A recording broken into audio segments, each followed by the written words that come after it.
Chers petits amis, bonjour. Aujourd'hui, je vais vous raconter une belle histoire. Alors, accrochez vos ceintures, ça va saigner. Il était une fois sous l'océan une petite sirène. Ses parents, le roi Triton et la reine Morue, qui quotidiennement subissaient le flot des déchets rejetés par l'humanité, l'avaient appelée Ariel en hommage à un baril de lessive qui était un jour venu s'échouer sous les fenêtres de leur palais sous-marin, car, après tout, même les choses les plus désagréables ont parfois un joli nom. Bien que nommée en l'honneur d'un détritus, la petite Ariel était une très jolie jeune fille.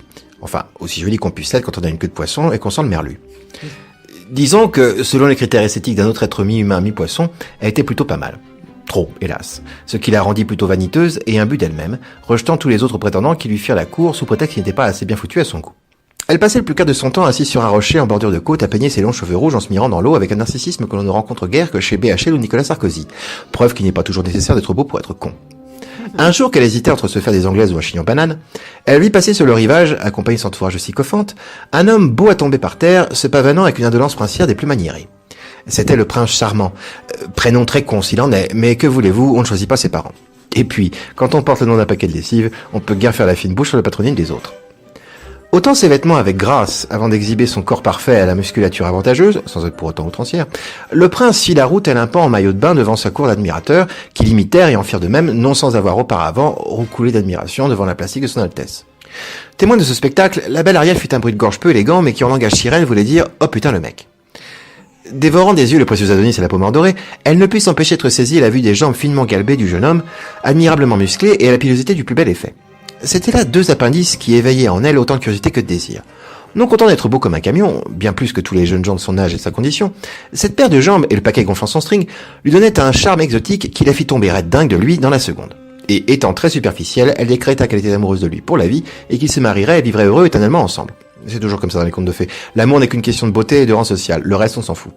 Pendant que le prince et sa suite se mouillaient frileusement avant d'entrer dans l'eau claire de l'océan, qui malgré la saison était plutôt frisquette, la belle Néréide plongea dans l'eau au mépris de sa chevelure qu'elle allait dépeigner, afin de nager le plus discrètement possible auprès du mystérieux et bel inconnu qui mettait sottement son cœur en émoi.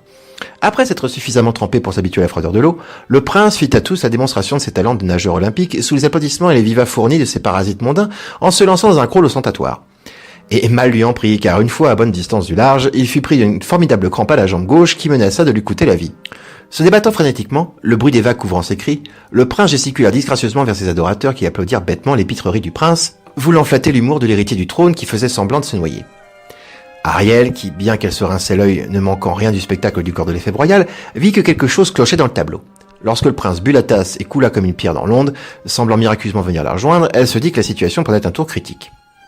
Bien que, n'étant pas très fut-fut, mais ayant tout de même deux doigts de sens commun, elle savait que les êtres terrestres avaient plutôt du mal à respirer sous l'eau.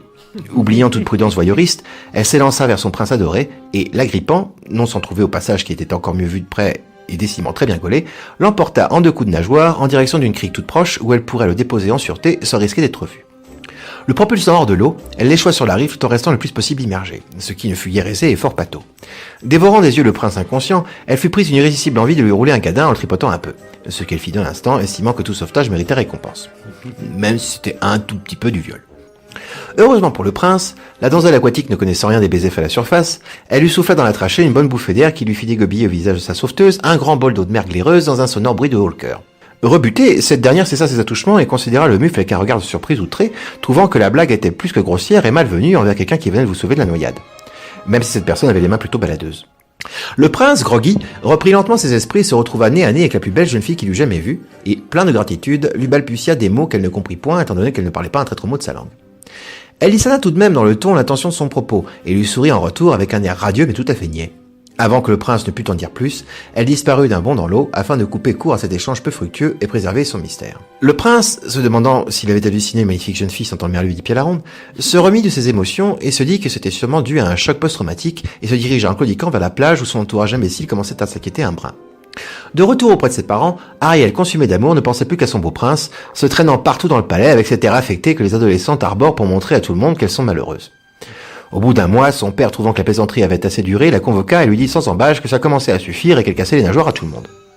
Elle lui répondit en geignant qu'elle était amoureuse, qu'il ne pouvait pas comprendre, et que sa froideur d'âme envers son chagrin était bien la preuve que personne ne l'aimait, et que si c'était comme ça, elle saillader les bras qu'à couvert de boîte de conserve et qu'il serait bien avancé après. Se retenant de lui coller une danse pour lui apprendre à causer meilleur à son père, ce dernier fit l'effort de lui demander de qui elle était donc tant amoureuse pour être ainsi désagréable. Elle se répandit alors en platitude sur les luttes de son cœur, lui expliquant à quel point il était beau, et très certainement riche, et très beau, et puis aussi très beau. Son géniteur lui demanda quel était son nom et celui de ses parents, espérant obtenir de plus tangibles détails, et elle lui répondit avec son radieux sourire niais qu'elle n'en avait aucune idée, mais qu'ils étaient faits l'un pour l'autre, bien qu'il habitât à la surface.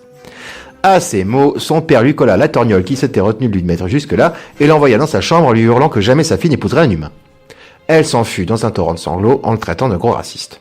Étant donné qu'il est plus facile de s'enfuir par une fenêtre quand on vit sous l'eau qu'à la surface, la princesse courroucée fit le mur par celle de sa chambre en se jurant que rien ne pourrait la séparer de son bien-aimé. Tout à son désespoir, elle s'en fut quérir l'aide de la maléfique sorcière Ursula qui vivait en exil dans une sombre caverne à la frontière du royaume de son père, à cause d'une malheureuse histoire de coup d'état. Elle était persuadée que la dite sorcière était la seule personne qui saurait trouver une solution à ses problèmes, tant il va de soi que quand on est dans la merde, autant demander à la personne la plus dangereuse qu'on connaisse de vous en sortir. Je vous avais prévenu, elle n'était pas très fut-fut.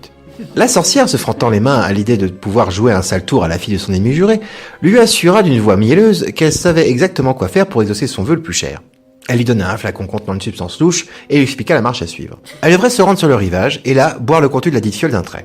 Elle se transformerait alors en bipède, pourrait respirer à la surface indéfiniment et parler la langue de ses habitants. Mais comme aucun maléfice sur mesure ou tout bon contrat de vente qui se respecte ne vient jamais sans caveat, le charme n'opérait que pendant 3 jours et que pour cela elle devrait rester muette. Au premier mot qui sortirait de sa bouche, elle reprendrait immédiatement sa forme originelle. En revanche, si avant le coucher du soleil du 3e jour, son prince scellait leur union d'un baiser, elle pourrait vivre définitivement à la surface et rebattre les oreilles de son époux de tous les âneries qu'elle voudrait.